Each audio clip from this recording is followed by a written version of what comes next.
পশ্চিমবাংলায় যতগুলো দল আছে শুধু একমাত্র বিজেপি দল হচ্ছে ভারতবাসীদের দল, আর বাদবাকি যে দলগুলো আছে সেগুলো হচ্ছে ইসলামিক, মৌলবাদী, বাংলাদেশি, পাকিস্তানিদের দল।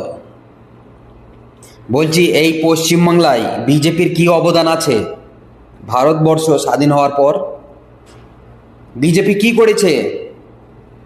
পশ্চিমবাংলায় বিজেপি কিছুই করেনি। এখনো পর্যন্ত বিজেপি মানুষকে কাজ দিতে পারেনি, কলকারখানা করতে পারেনি, কিন্তু মানুষের রুজি রুটি কাজ ছিনিয়ে নিয়েছে। আর সেই বিজেপি বড় বড় ভাষণ মারছে। শুভেন্দু অধিকারী তিনি একটা শ্রেণীর মানুষকে বারবার ছোট করার চেষ্টা করছে। বলছি, এগুলো বাংলার মানুষ মেনে নেবে না। বাংলায় শান্তির বাংলা, তো এই শান্তির বাংলায় আপনারা মানুষের মধ্যে বিভাজন লাগিয়ে মানুষকে আলাদা করার চেষ্টা করবেন না।